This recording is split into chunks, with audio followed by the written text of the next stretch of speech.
السلام عليكم ورحمة الله وبركاته. ummadda reer Somaliland ay meel kasto aad joogtaan iyo ummadda Soomaaliyeed waa salaam. waxaan doonayaa inaan in yar ka daba tago arrin maalmihii u dambeysay laga hadlayay oo ku saabsan hablaha reer Somaliland khaasatan hablaha reer Hargeysa iyo fiidiyoyadii laga soo duubay macnaheedu muujinaya habla qaylaya horta waxa weeye saala muuqata lama aaso waxaan arkayaa dad aad uga hadlayay haweenka xanaaqsanaa ururo macnaheedu aad uga hadlayay oo le macnaheedu TV-gii soo duubay waxa weeye in la dacweeyo wax noocaas qaadku waa maandooriye waa wax aad u foolxun hase ahaatee waxaynu qirsanay in wadankeena aad looga cuno inay dumar cunaana wax argagixiso iyo fajiciso ama aha sababtu tahay dee ragga iyo dumarku macnaheedu xishoodka lagu kala duwan yahay haweenka reer Somaliland inkastoo raggoodu muddo dheer cunayeen dee umay badnayn waa jirtay weligeed xabad waa la helayay laakiin dumar qaylo umay badnaan jirin hase ahaatee maanta haddii waxa jirta inay haween badani cunaan marka miyaynu qarinaa oo saala muuqataynu aas-aasnaa mise waxbaynu ka qabanaa aniga geesta aan ka joogo qaadku wuxuu ku hayaa reer Somaliland dhibaato xoog leh dad badan oo kale ku haya hase ahaatee inagu teenaynu ka hadlayna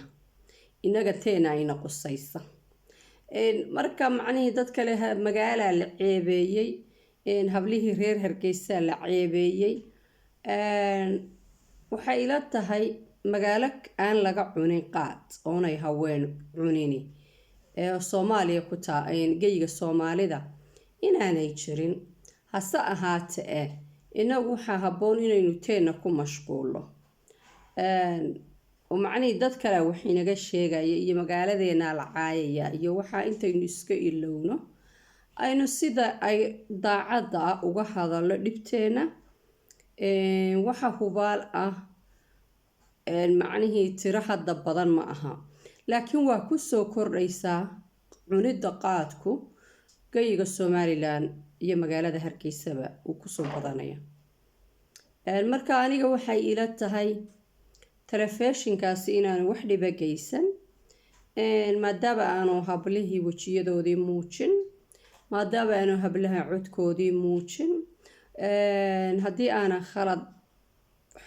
khalad xasuusnayn xaafadda ay ku nool yihiin iyo meeshii ay fadhiyeen midna lama sheegin hablahaasi waxay u eegayeen habla ayagu isu yimi ragna aan wehelinin ee ayagu halkaa ku qaylayay marka dadkeena iyo dowladeenuba waxa haboon inaynu qorshe ka yeelano sidii aanay waxaas inoogu sii fidi lahayn haddii maanta la qarqariyo oo saala muuqata la aas-aaso waxaa dhici doonta 10 sano kadib inay ragga iyo dumarka qayla isdhaweeyaan taasina waxa weeyaan dee qaylaadii ragga dhibaato hore inagu haysay dubudhac inagu haysay reero burbure inagu haysay dhaqaalaheennii Itoobiya ku shubma inagu haysay marka kuwii hore inaynu wax ka dhino mooyaane inaynu dad kale ku soo kordhaan ma aha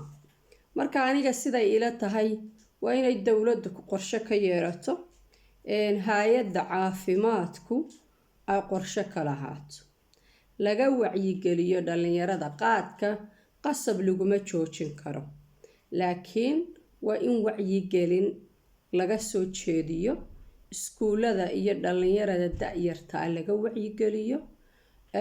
hay'adda caafimaadku waa inay bulshada u soo bandhigto dhibaatada uu leeyahay qaadku maskixiyan iyo jir ahaanba cudurrada uu sababo cudurrada hadda Somaliland aadka ugu badan waxaa anigu aaminsan inuu qaadku sababay in badan sida xanuunka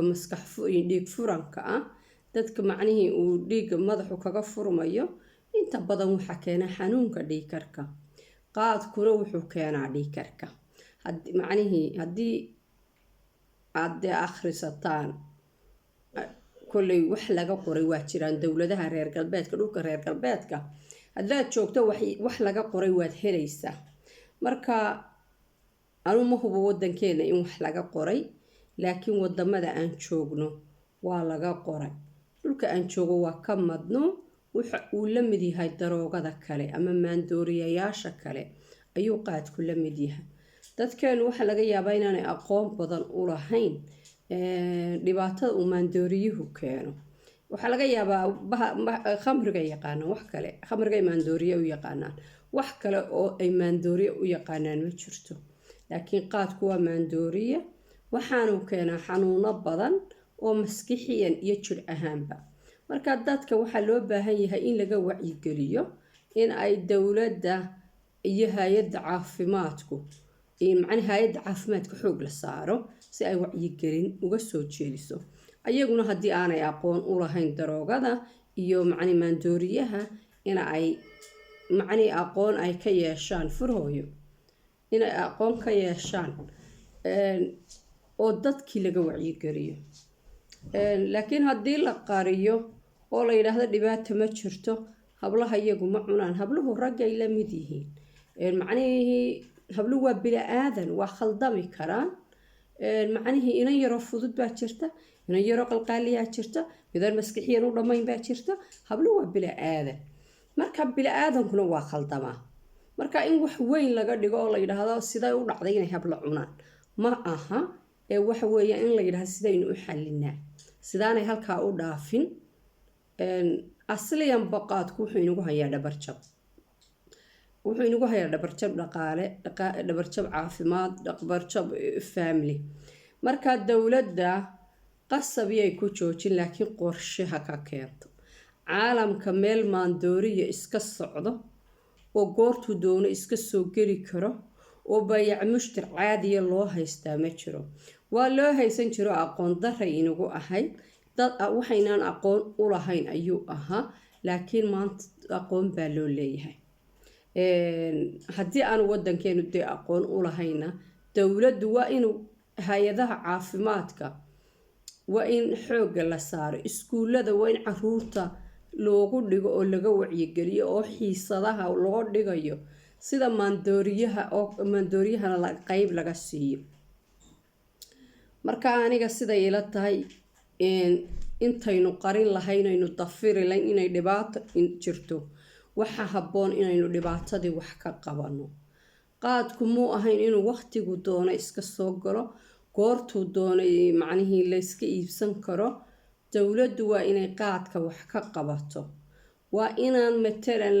soo jeediyo inaanu 4 ka hor magaalada soo geli karin waa inaanu matalan 9 habeenimo kadib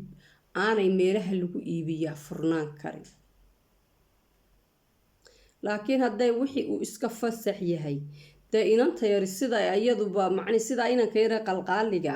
ayaa aduna ina yaro qalqaaliya u noqon kartaa hooyadu waxaa laga yaabaa inay fikir iyo stress ku dhaco dabeetana la yidhaahdo bahalkana maxaan ku dhahday la iskaga dejiya marka bila-aadan baa khaladka loo yahay habluhu waa bila-aadan ma aha malaa'ig ama wax kale oo nooc kale ma ahee waxa weeyaan in wixii wax laga qabtaa unbaa muhiima inaynu qarsanaa wixii aad qarsataa way ku qarsadaan baa hore loo yidhi marka anigu waxaan leeyahay bulshada reer Somaliland intaynu odhan lahayn waa waxbaa la ceebeeyey aynu ku mashquulsanaan lahayn oo dadkii anigu waxaan aaminsanay dadka TV-ga soo duubay TV-ga hablaha soo duubay inuu wacyigelinta wadanka iyo soo bandhigidii dhibaatooyinka uu ka qayb qaatay marka wax kasta oo dhacaba maaha inaynu nidhaahno waa in la isku xidhaa waa inaan dacweeyaa waa inaan dagaalamaa waxa weeyaan fadeexo way tahay laakiin oo waa ceeb waa dhibaato hooyo macnihii marqaansan hooyo qaadiraysan hooyo macni waxay tahay waad garan siday tahay arrinta